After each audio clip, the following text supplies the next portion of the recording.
T. Miss T. Miss T. Miss T. Miss T. Miss T. Miss T. Miss T. Can't wait for you to meet Miss T. She is the T in T. Okay, everybody, so I wanted to do something a little different than normal. Normally I do these podcasts and I'm giving you all kind of instructions and directives, but I had a bit of a rough patch. You know, in my level of things, you know, there's a lot of people that know who I am, that know what I do, and sometimes their response to how I am and who I am, it does challenge me. I try really hard to, you know, be myself. I try really hard to just do what I know, you know, what I'm assigned to do. Everybody doesn't always like that. So something that came up, and again, this is during a time where things are really tumultuous for me. So there's a lot of growth in the company. There's a lot of growth in me personally. On a personal note, my last little chickie is flying the coop. So I'm officially an empty nester. That's doing a little something to me. I literally sat at home, was wondering, what am I going to do at Christmas? I am not going to sit here by myself and look at the walls. So anyhow, I'm going through all this personal change, business growth, and it's all happening at the same time. And I'm at this meeting, and someone said to me, "You're so serious," or let's see, let me get the three that come up.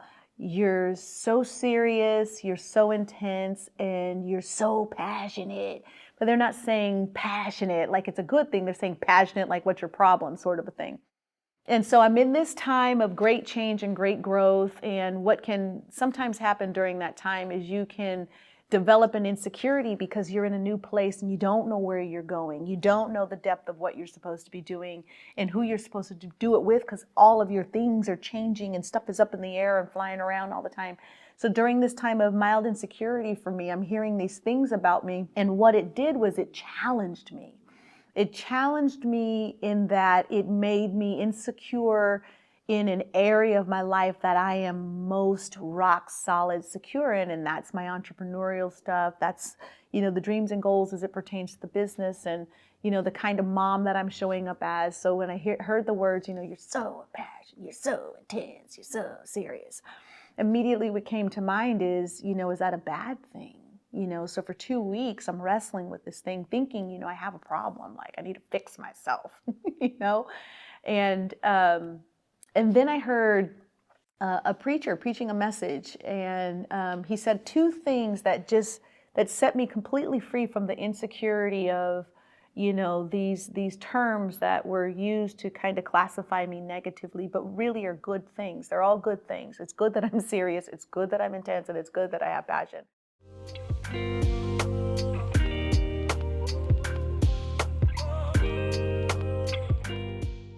But he said two things. The first thing he said was Joseph. If you ever read the Bible, there's in the book of Genesis, it talks about Joseph, and he was a born leader, but he went through some severe trauma because his family didn't quite understand the magnitude of his leadership, especially for the time in the world that he was called to lead, which was, you know, the entire world went through a famine. It was really bad.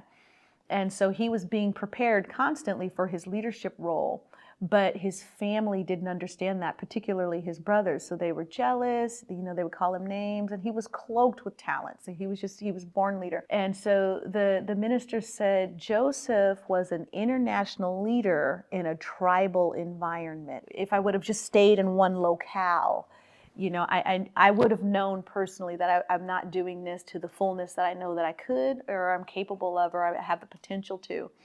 And so when he said a tribal environment, the first thing that came to mind was, number one, I am an international leader. I'm already that. And I have been in a tribal environment. And I recognize that what happens in tribal environments, that's, you know, your small cultures, your small cliques, your small groups, your small cities, your small communities, where the resources are limited, and so there's some level of, you know, the whole crabs in a barrel thing.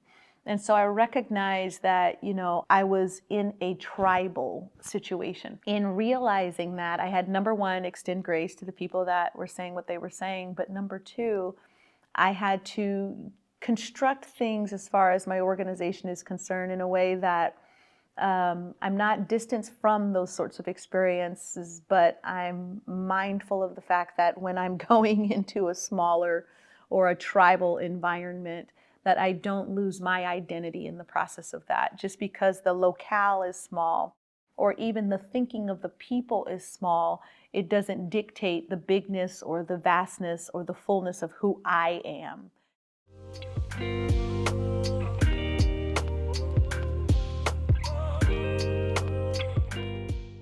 The other thing he said is when you're in a leadership position, it's like you're driving a bus. You're the bus driver. People get on and off the bus, but me as the leader, Studio T is my bus, and I am the driver. I'm the trusted person with the vision for, where the bus is going, where we're supposed to land.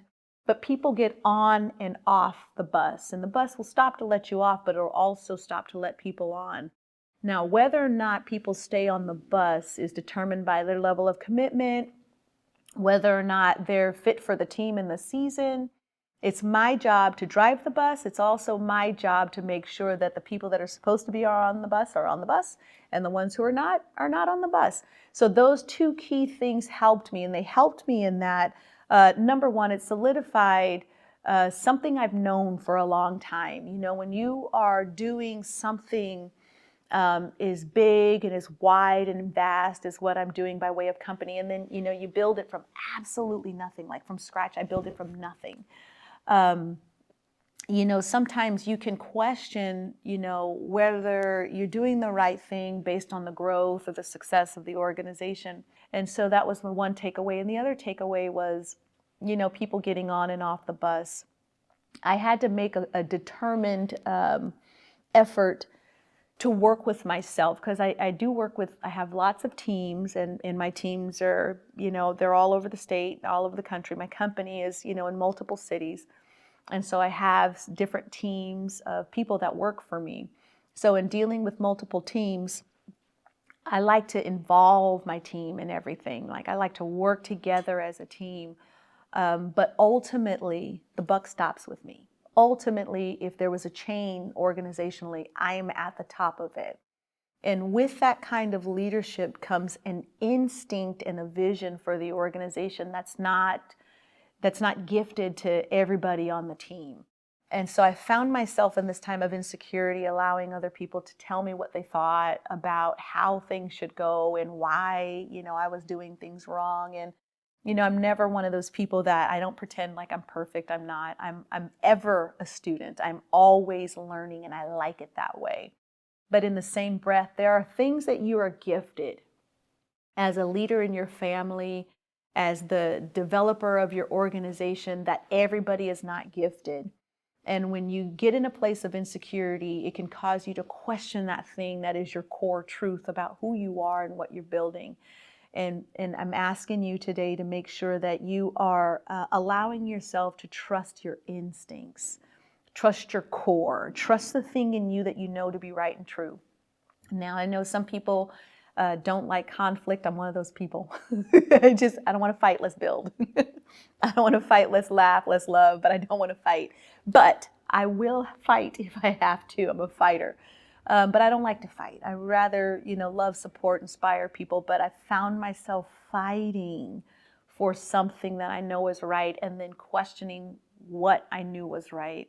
And so I think I'm saying all this to, hopefully encourage you. If you're in that place where you're on the cusp of launching into your next level, your next big thing, but there's some insecurity based on, labels that have been put on you, or things that have been said about you, or people that are, not supporting you, or even people that believe that they are better and can do a better job than you. If you are in that place, I'm asking you to, number one, pull yourself to the side and have a conversation with yourself.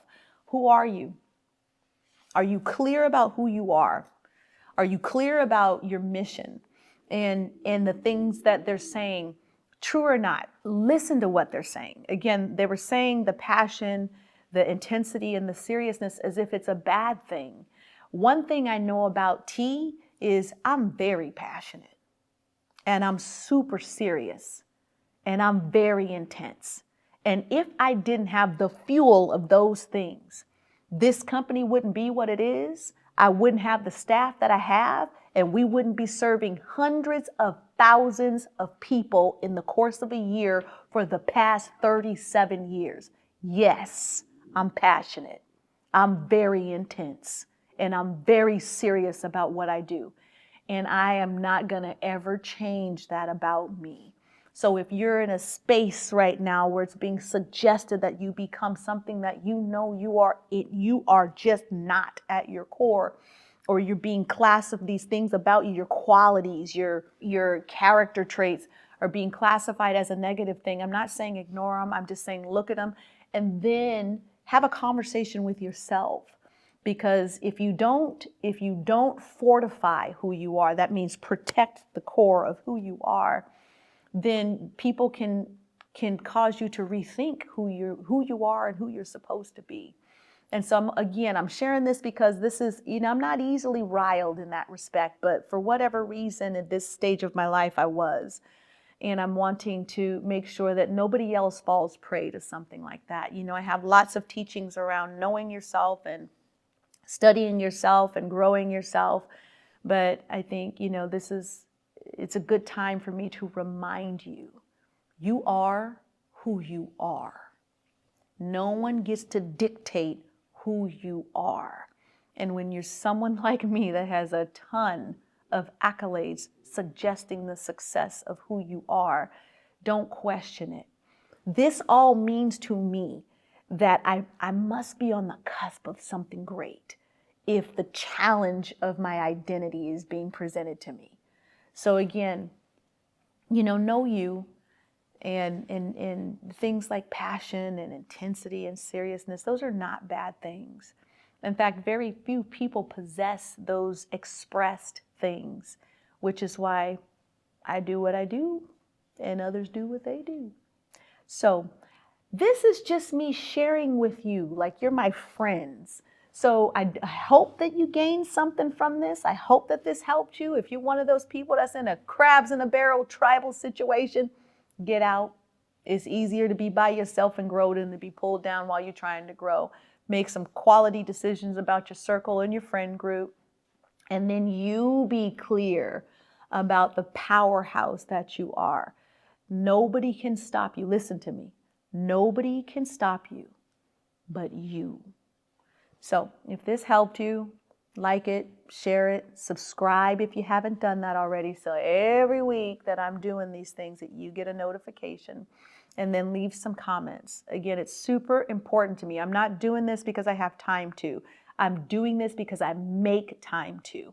I want to encourage you and inspire you and kick you in the pants if you need it so that you're going in the direction of your dreams and your goal and you're living the lifestyle that you and your family want to live. So I'm doing this stuff because I want to help you. Leave some comments. Let me know if it's helping. If you have a question around something, because I'm here for it all. Thank you for watching. Thank you for being committed to watch. And remember, this is T. I'm passionate. I'm intense. I'm serious. And if you don't like it, I don't care.